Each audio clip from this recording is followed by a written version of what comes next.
Education is the bedrock of any society.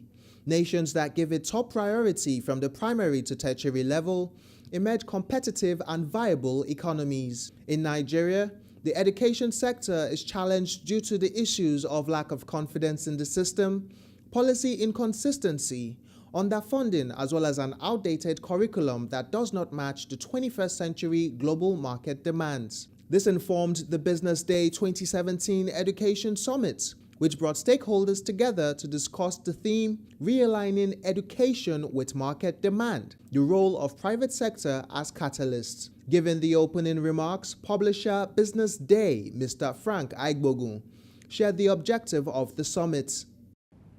The truth is, delivering education is a universal principle that requires universal involvement.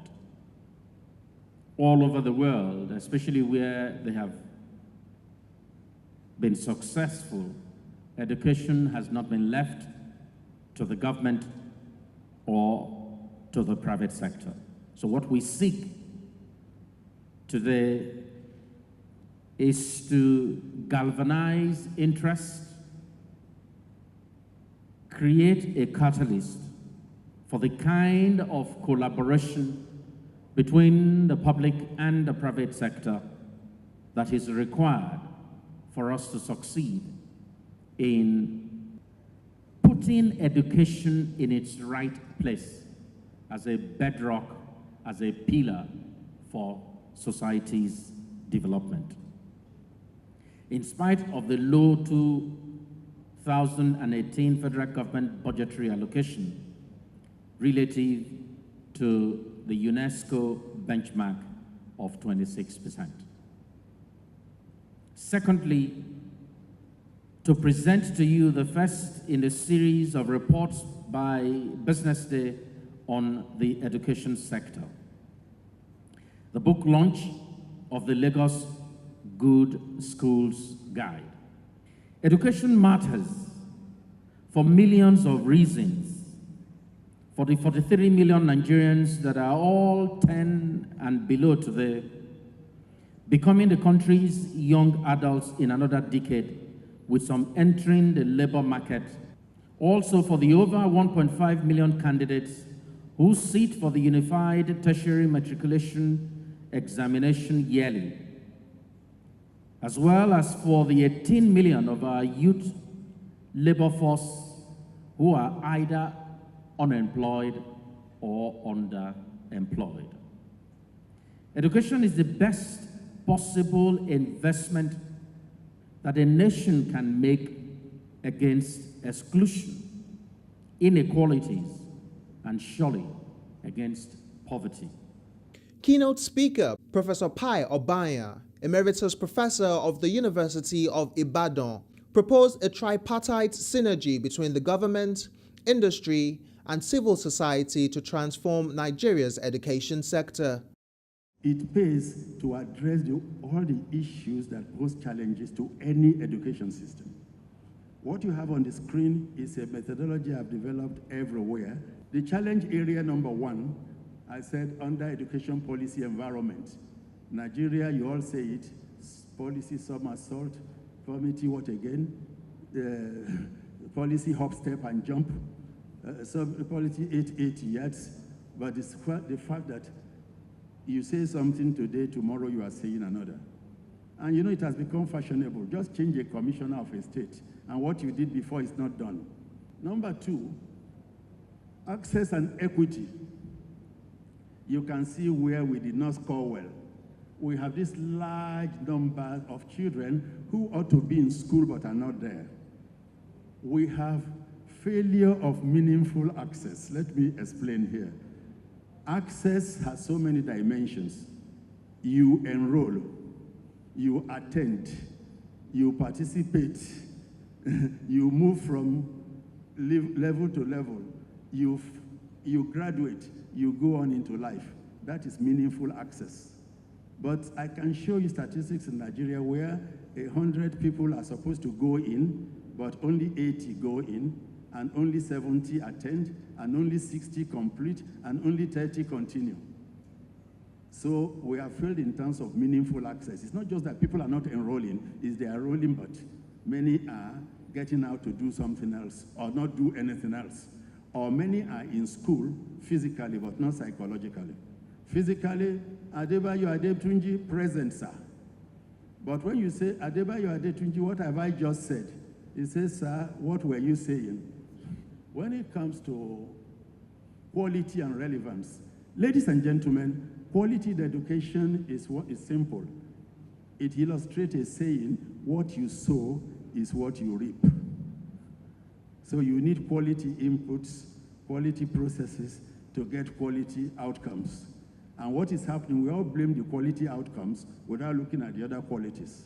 Number 3, we think examination means education. We think examination means education.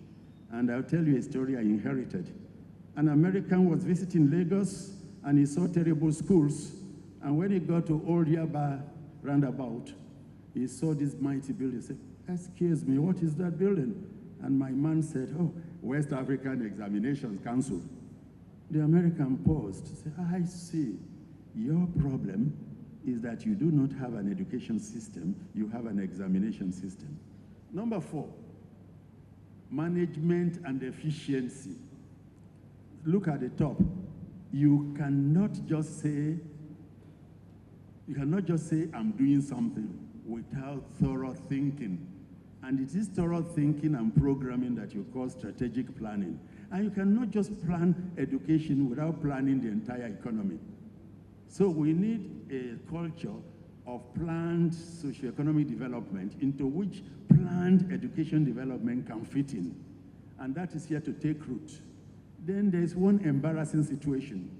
40 years ago, you read World Statistics on Education, Nigeria will be classified as ND, no data. 30 years ago, it became latest data available. So they are publishing for 1980, your data is 1965. Now, do you know what it is? Multiple source data. Total school population, UNESCO data. Number of girls, UNICEF data. Number of transition from primary to secondary, ILO data. Never in Nigerian data. MPS, there is no correlation, and when the thing is launched, before it is launched, things have changed again. And there is something we've learned because we have imbibed a bad data behavior. The word about. Nigerians will not say we've got 109 senators. We have about 109 senators. And they see a man with his only wife going, they see him with about his only wife crossing the road. So it's because data, there has to be data behavior. There has to be data value.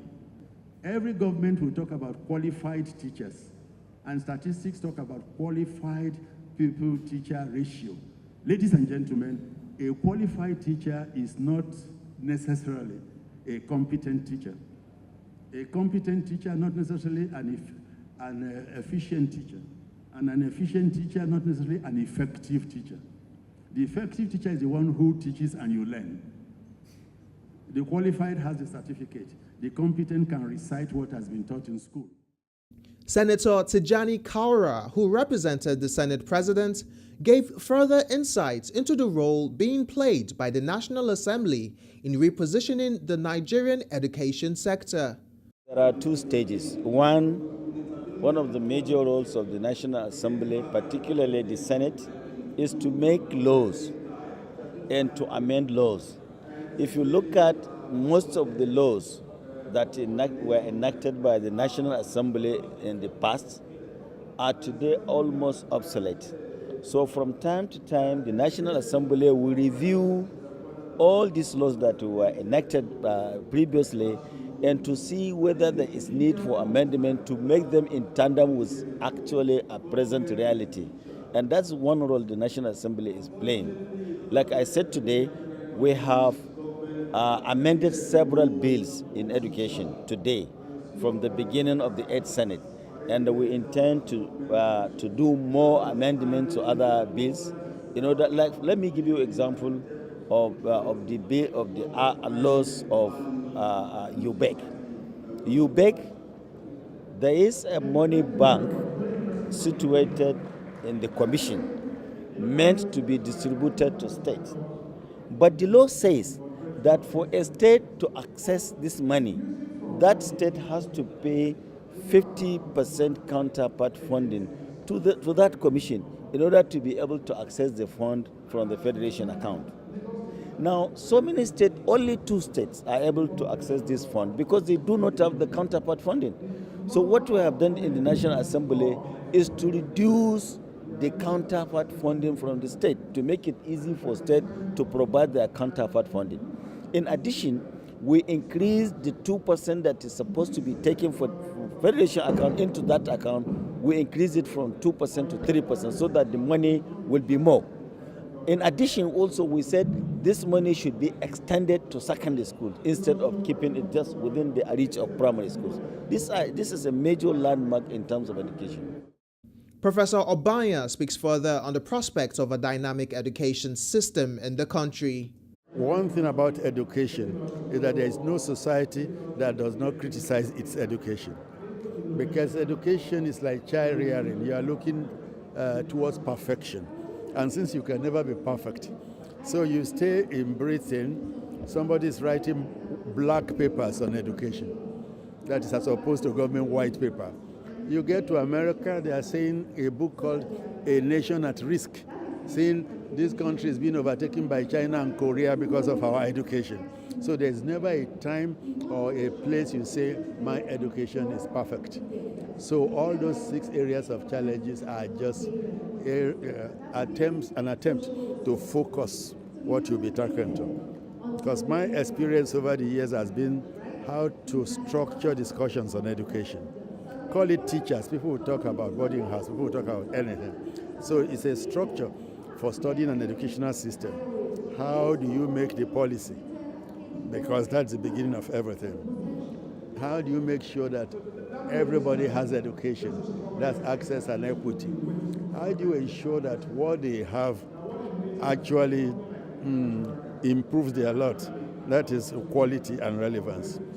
How are you sure that those in charge are doing the right thing? That's teaching and learning. Now, since it's a system, a structure, it has to be managed in an efficient way. That's management and efficiency. But you need resource to do this. That's resourcing. I did not say funding. So,